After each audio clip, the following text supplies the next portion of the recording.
സങ്കീർത്തനം 19. ആകാശം ദൈവത്തിന്റെ മഹത്വത്തെ വർണ്ണിക്കുന്നു. ആകാശവിധാനം അവന്റെ കൈ വലിയ പ്രസിദ്ധമാക്കുന്നു. പകൽ പകലിന് വാക്ക് ഒഴിക്കുന്നു, രാത്രി രാത്രിക്ക് അറിവ് കൊടുക്കുന്നു. ഭക്ഷണമില്ല, വാക്കുകളില്ല, ശബ്ദം കേൾപ്പാനുമില്ല. ഭൂമിയിൽ എല്ലായിടത്തും അവന്റെ അളവും നൂലും. ഭൂതലത്തിന്റെ അറ്റത്തോളം അതിന്റെ വചനങ്ങളും ചെല്ലുന്നു. അവിടെ അവൻ സൂര്യൻ ഒരു കൂടാരം അടിച്ചിരിക്കുന്നു. അത് മണവാളി കൊടുക്കുന്ന മണവാളിന് തുല്യൻ. വീരനെ പോലെ തന്റെ ഓട്ടം കൂടുവാൻ സന്തോഷിക്കുന്നു. ആകാശത്തിന്റെ അറ്റത്തു നിന്ന് അതിന്റെ ഉദയവും അറുതി വരെ അവന്റെ യാഗമാകുന്നു.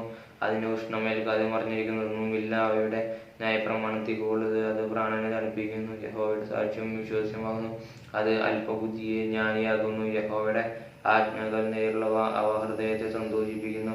യഹോവയുടെ കൽപ്പന നിർമ്മലമായത്, അത് കണ്ണുകളെ പ്രകാശിപ്പിക്കുന്നു. യഹോഭക്തി നിർമ്മലമായത്, അത് എന്നേക്കും നിലനിൽക്കുന്നു. യഹോവയുടെ വിധികൾ സത്യമായവ, അവ ഒട്ടൊഴിയാതെ നീതിയുള്ളവയാകുന്നു. അവ പൊന്നിലും വളരെ തങ്കത്തിലും ആഗ്രഹിക്കത്തക്കവണ്ണം തേനിലും തേൻകട്ടയിലും മധുരമുള്ളവ. അടിയനും അവയാൽ പ്രബോധനം ലഭിക്കുന്നു. അവയെ പ്രമാണിക്കുന്നതിനാൽ വളരെ പ്രതിഫലമുണ്ട്. തന്റെ തെറ്റുകളെ ഗ്രഹിക്കുന്നവനാൽ മറിഞ്ഞിരിക്കുന്ന തെറ്റുകളെ പോക്കി എന്നെ മോചിപ്പിക്കണമേ. സ്വമേധപാപങ്ങളെ അകറ്റി അടിയനെ കാക്കണമേ. അവ എൻ്റെ മേൽ വാടരുത്. എന്നാൽ ഞാൻ നിഷ്കളങ്കനും മഹാപാതകരഹിതനുമായിരിക്കും. എൻ്റെ പാറയും എൻ്റെ വീണ്ടെടുപ്പുകാരനുമായ യഹോവേ, എൻ്റെ വായിലെ വാക്കുകളും എൻ്റെ ഹൃദയത്തിലെ ധ്യാനവും നിനക്ക് പ്രസാദമായിരിക്കുമാറാകട്ടെ. ആമേൻ.